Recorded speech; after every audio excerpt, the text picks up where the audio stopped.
after winning their first playoff game since January 1991, he said, the fans were excited, but I tried to downplay it and all of that because this is how it's going to be from here on out. It's a great win for us, but this is the standard for the bare minimum every year going forward. Okay, so Joe Burrow was at LSU 2 years ago. He walked into Cincinnati in April of 2020. In February of 2020, we were on Radio Row at the Super Bowl in Miami. And we had Carson Palmer on the show. And Carson Palmer warned Joe Burrow to not go to Cincinnati. Because when Carson was there, he had scars of the organization not trying to do everything that it could to win football games, to support him as a winner, to do everything it could to push the organization forward. Carson Palmer felt like he was left holding the bag and that he didn't have the same people, the same interests around him, namely management, and said, Joe, I'm warning you, if you go there, you might have to deal with that. 2 months later, he was drafted by the Bengals, and we don't know of any conversations that happened, but Burrow immediately went in there and said, we're winning. I don't care that we haven't won. We're winning. And it's a little hard to imagine now because the Jaguars have been so bad, back-to-back number one picks, and the Bengals were in the playoffs winning a playoff game. But the Bengals were the worst team in football that year to get Joe Burrow. And he walked in, and immediately, within 5 seconds, it was, whoa, Joe's not messing around here. Joe's not bleeping around. It was rookie camp. It was mini camps. It was training camp. It was preseason. It was, Joe Burrow. Now, they didn't have preseason games last year, but Joe walked into the complex, and it was, okay. Yep, that guy's not messing around. And so he has a really good season.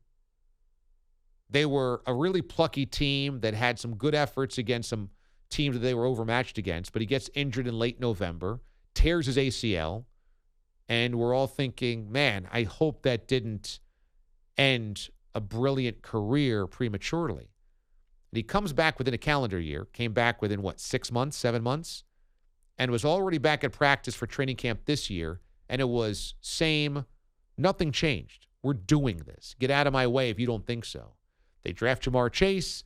Clearly that ends up being a brilliant stroke of genius, and the rest is history. Is it a risk for Joe Burrow to say, we should win a playoff game every single year? That's the bare minimum. For a franchise that hasn't done that in 31 years? It's a risk. It's of course a risk.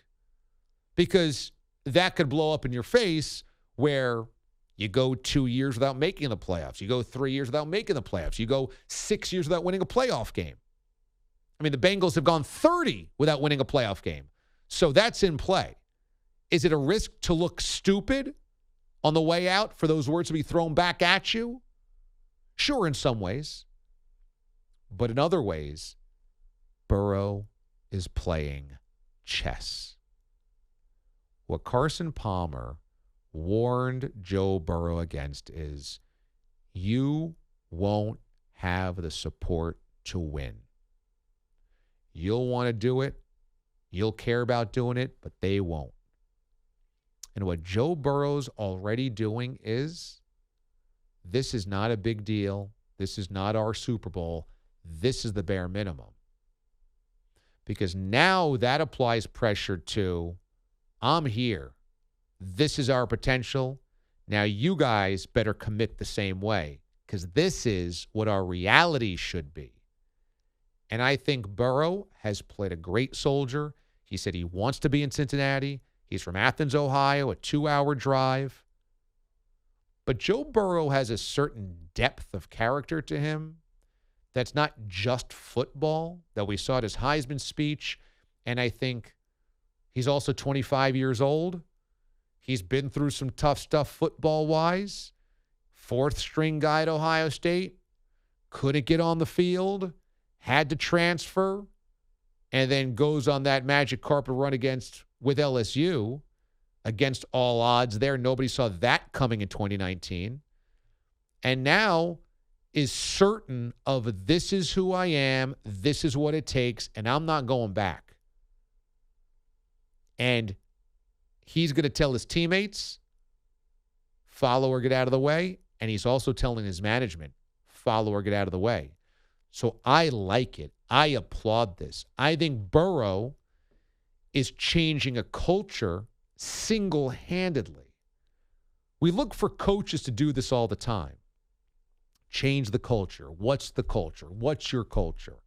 But Burrow's doing that. Joe Burrow, a player, is going, this is where bleep changes. LeBron did that in Cleveland. You know, it was like, you guys are sad sacks, pathetic franchise, whatever. That's not how I roll. We win. Now, it took them a while to finally get there, but not too long. They were in the NBA Finals 3 years later. It was, and if you're not going to spend money and support me, I'm out of here. I'm not just around here because I'm from Akron. Burrow's already doing that to an organization that needs to be dragged by the nose. And I love this. This is our bare minimum. We're not the Bungles. We're not a team that goes 30 years without winning a playoff game. This is what we do now.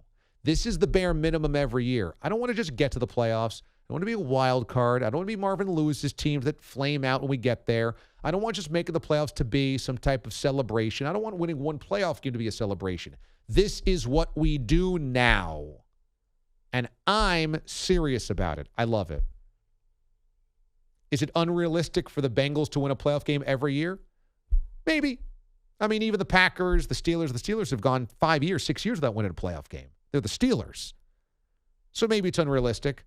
But verbalizing that for a franchise that hadn't had it, it's huge. And for every Bengals fan that stuck through this, that went to the games when they were 2-14, and went to the Bruce Coslet games, and went to all of those garbage squads of the 90s and suffered through Achilles Smith and tried to hope when Andy Dalton was in the playoffs and tried to believe when this was the next time Marvin Lewis's Bengals got to the playoffs and tried to hope and believe that things would turn. Congratulations. Because that's a fan base that's been kicked and kicked and kicked again. And now you have a real, true reason to believe it's different.